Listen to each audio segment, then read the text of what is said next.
I won, didn't I? So you need to understand your strengths. Again, how am I ever going to beat a Super GM? How am I ever going to beat a Super GM? You think I'm going to outplay him? You think I'm going to outplay Levon Aronian? You think I'm going to outplay Levon Aronian in a game of chess? No. I'm going to come bursting through the door, teaching what the Royal Marines taught me. Yeah? Shock of capture. Before you know it, give them what they want. Bang. What? I now have no choice really but to take that or I'm down. That feels insulting. I didn't even consider that. That can't be good. That can't be good. Right. Now I'm switching off. Now I just need to pick a square. Oh, there's not a lot I can do. Now I don't really want to calculate this. Now I don't like this. Now the negative emotions are coming in. Now I'm playing on the fact that this is a human being and nothing else. Yeah, if I'm playing a computer here, I guarantee to you he wins this game, doesn't he? But he goes here.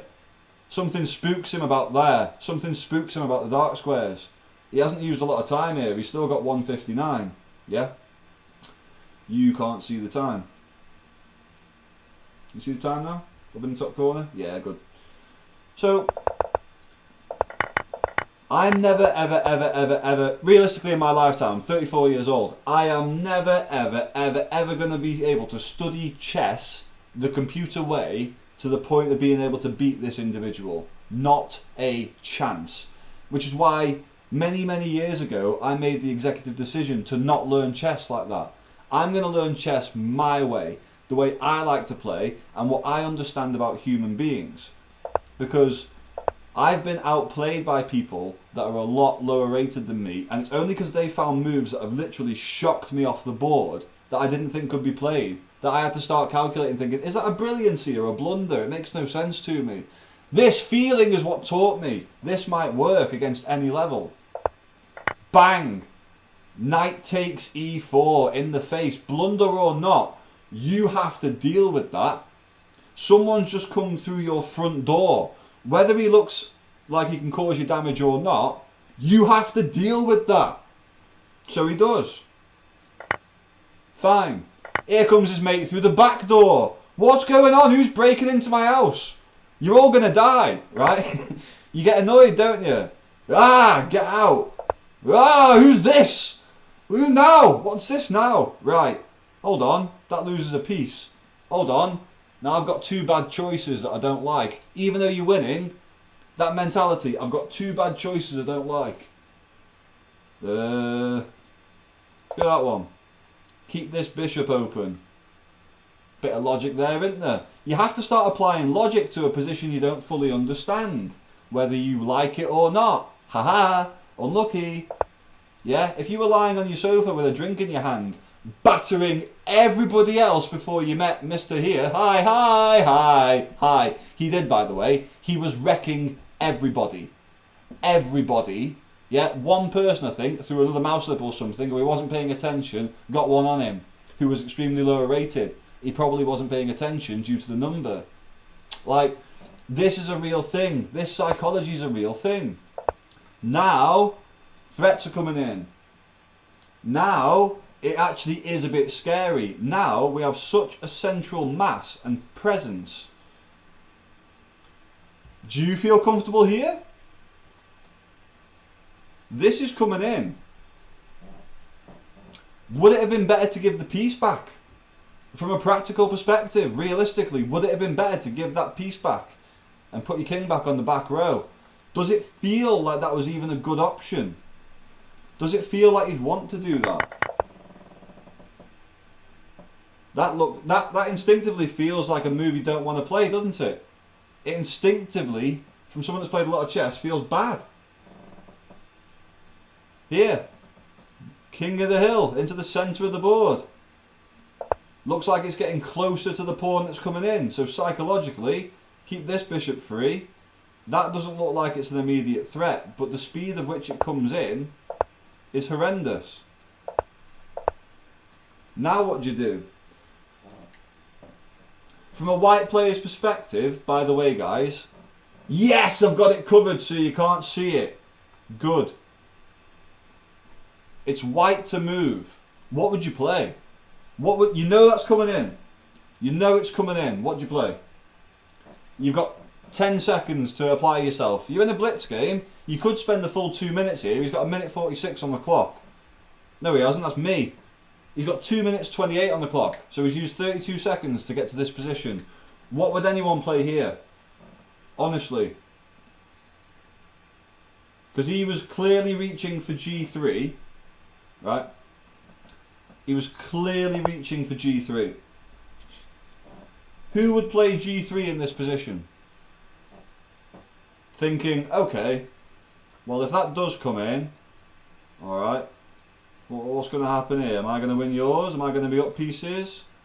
If you need to work that H3,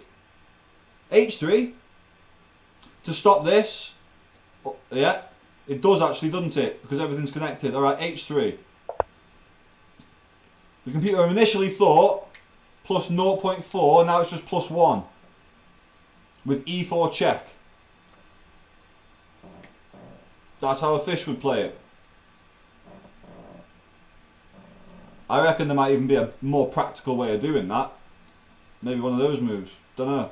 Maybe just this. E4 check looks good, but I like these pawns. I don't really like the idea of giving them up. The king's still butt naked, but so is this king. So practically, we need to think about these options again, not just what a fish would play. You're happy enough to survive it like that? Yeah, you probably are. I mean, plus 1 doesn't feel like a lot, but if you can get rid of all this and face just this, so you're facing just those 4 pawns, a loose one here, and that sort of stuff on the back row, that'll probably give you that nice calm feeling again, won't it? It'll take you out of the feeling that I'm trying to create. And like I've said to people before, stronger rated players don't find moves that just settle. Stronger rated players are not happy to just play this and say, take my bishop, I'm going to hide in the corner and be happy that I'm a piece, take my bishop, I know I'm winning.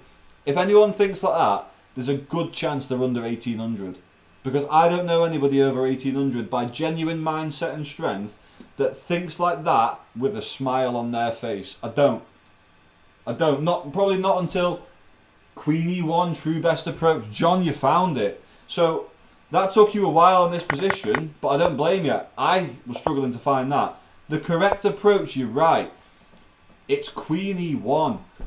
The amount of people that get board vision in these sorts of positions and don't consider anything outside of this square is phenomenal.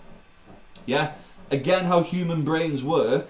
Once you've attacked in this fashion and thrown that check in, look at all those arrows, look at where they point, look at where they drag your brain. So in turn, the box that it creates, the mental illusion, is that you can only deal with it with things that are in that area.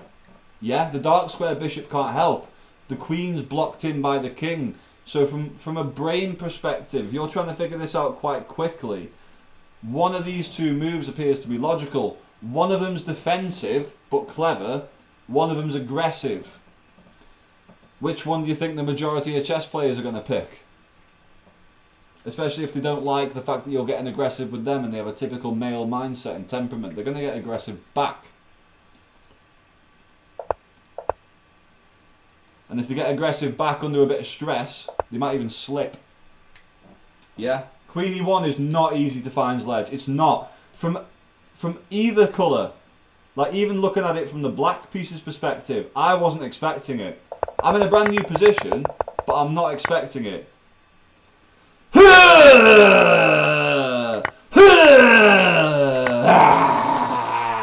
And now, that, I did not think he did to allow that. The point being, if you do find this move, and you start taking, I mean, you need to do something about it, don't you? So, Bishop D3, E5, Queen there, E4. Now do you see it? I want to try and say it without giving it away, but now do you see it? Do you see the importance of this queen being here?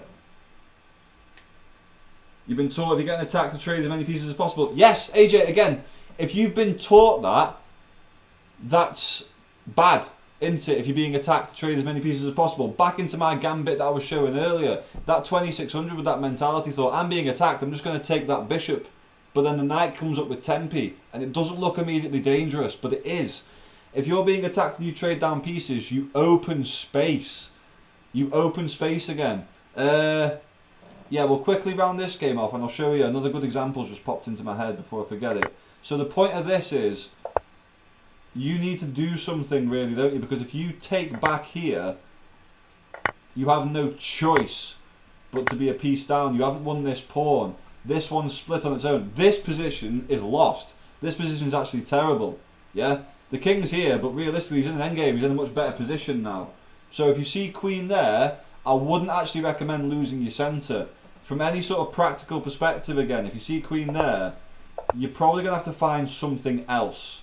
Yeah? You've still got so much power here that you can create scary situations. Yeah?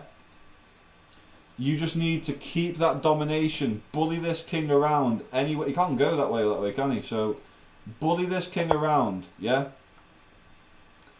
Bully him around as much as you want. I'd keep that, personally, for now. And if you need to get out of trouble, there and there looks like a route, doesn't it? And it's the same if they play g3. Before I move on. He's got one of 3 squares, hasn't he? It is! It's like a Jerome Gambit but for black, so you understand. I've wrote into the Jerome blogspot. He's aware of this game, he understands it. I'm a Jerome Gambit player. I have been for years. I'll read you the literature now. So, G3, GG. Yeah, because if you move to this square or that square, if you move to this one, obviously check and we win the queen. So if you move here, yeah, immediately this check wins the queen. So the only real attempt at it is here. Unlucky. That fails to a sequence. And now we're in this position. Reverse Jerome Gambit, aka the Novel Gambit, has worked. This is what would have come with perfect play by me if the guy claiming to be GM Lavoneronian found G3. And I promise you, I believe from the bottom of my heart that I was playing him. I studied all the games on that day. I looked at all the people he was beating. I looked at the strength of him. I looked at the strength of his opponents.